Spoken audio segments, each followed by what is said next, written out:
that other Holiday Inn through this Holiday Inn? No. No. Okay. Thank you, sir. Right. Have a good night, man. You too. Happy New Year. Thank you, sir. Happy New Year to you. Thanks. So this is going to be another television show review. This one's called 100 Years of Horror. I believe it's the first episode from 1996, if I'm not mistaken. And hosted by the great Christopher Lee, one of my favorite actors. He starts out by saying that horror, the word itself, is politically incorrect because the motion picture code tried to use the letter H for horror to censor or black label these types of movies.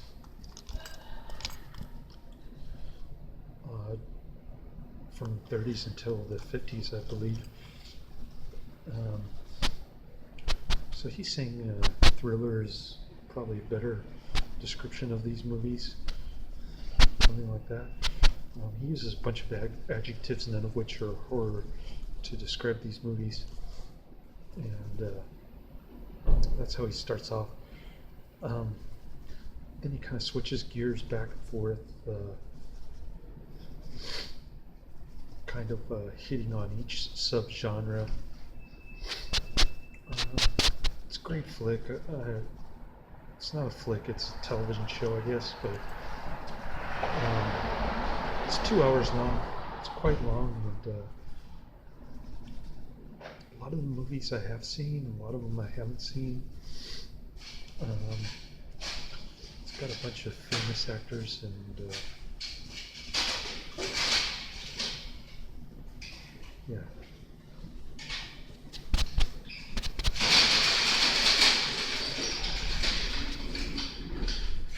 It's New Year's Day 2018, so a lot of people here at the Holiday Inn Express in San Francisco, Fisherman's Wharf. Got 93 cars packed into the garage, and there's, I don't know how I squeezed this huge van out of there a couple hours ago, but I can show you what one of them looks like. There's another one up here that there was no way I could squeeze it in earlier this evening. It's right over there, if you can see it.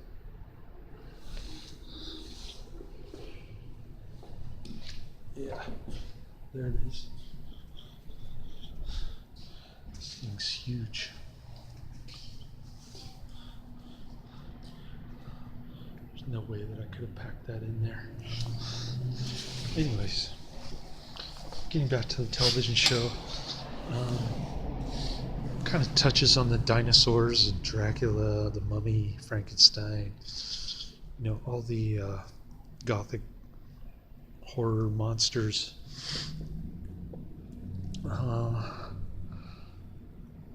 The Wolfman, stuff like that.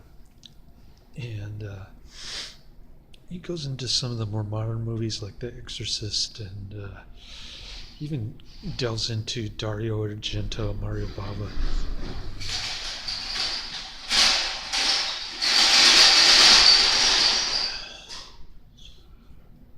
The Giallos and the Suspiria stuff. So pretty cool. That's my favorite stuff, is Italian horror, for sure. That's the best out of the bunch. And he does talk a little bit about Plan 9 from Outer Space. They got Bela Lugosi's son in it, and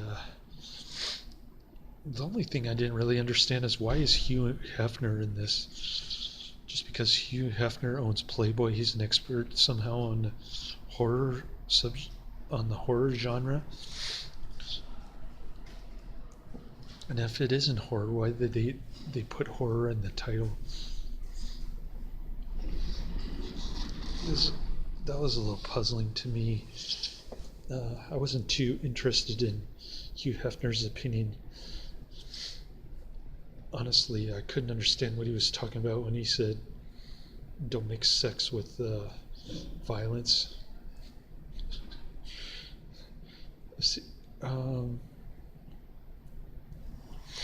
That part didn't make sense to me. Somehow he thinks his Playboy magazine is pacifist compared to some kind of fake I want to say Roberta Michael Finley movie. I don't know what he's talking about. In any case, yeah,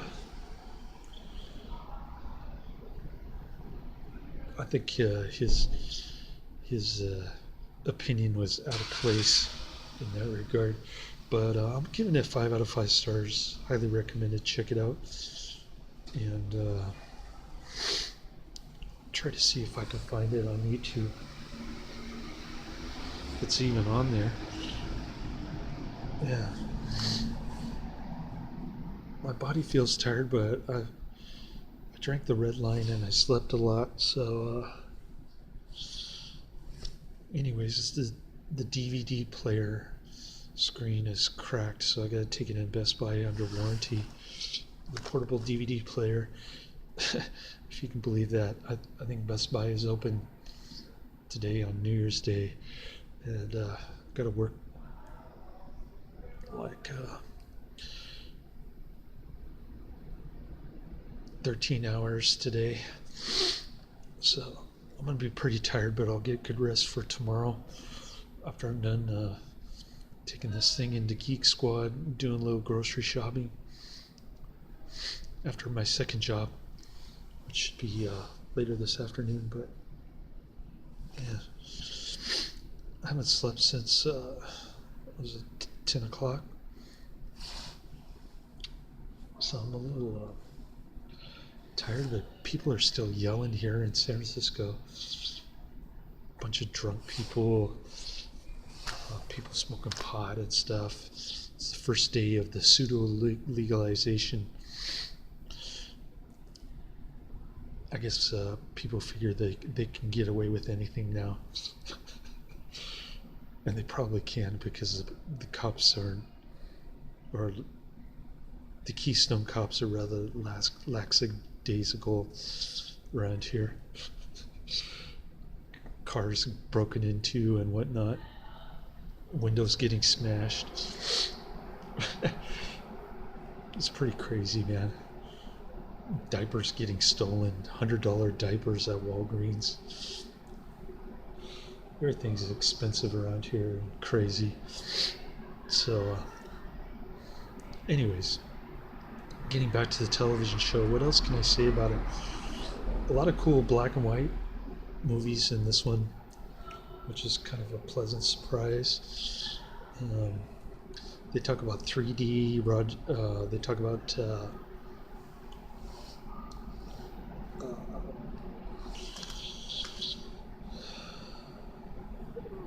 who's that other producer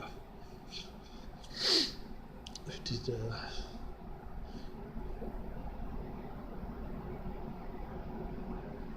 I can't remember his name. He did a lot of Vincent Price stuff. The Tingler. What was that guy's name? He's in it.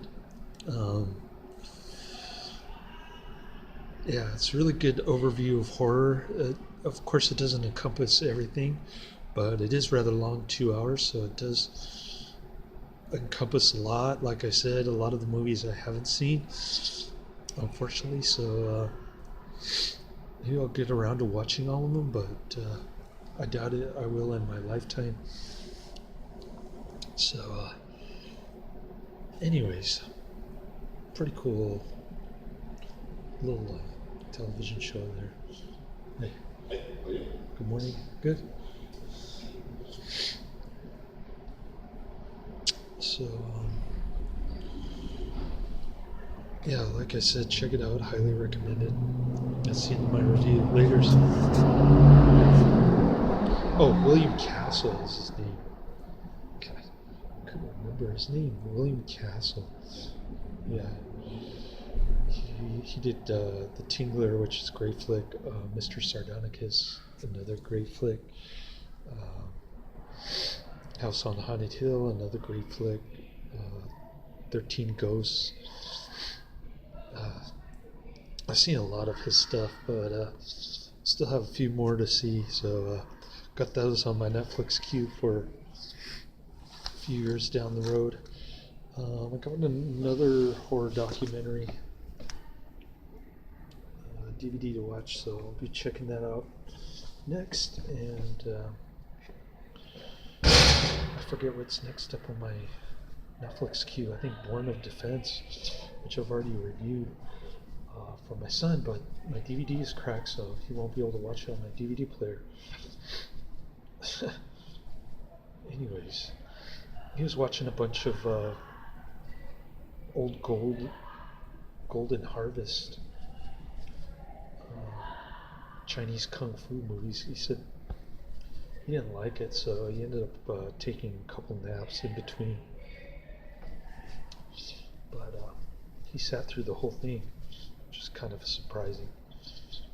Both movies, The Angry River and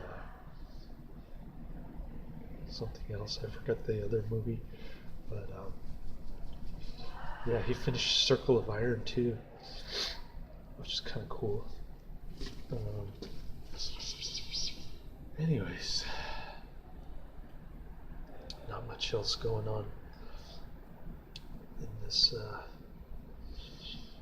I finished watching it, even with the cracked screen. It just had a big cracks running down the screen. So yeah, I'll try to finish watching it, even though the screen is cracked. It's kind of annoying. Hopefully, Geek Squad can fix it pretty soon, like sometime this week, so I can get back to my reviews and whatnot. The Lenovo laptop doesn't have any disc player, so that's kind of a bummer. I should have thought of that when I bought it, but I was just thinking cheap price and not crappy webcam and no DVD player on the side. So I thought I could avoid getting sick by taking 8,000 milligrams of vitamin C, and I worked for about a year, but now I feel like I'm getting a stuffy nose. So the 4 jobs kind of deal finally caught up with me. So now for real, that's the end of my review. Laters.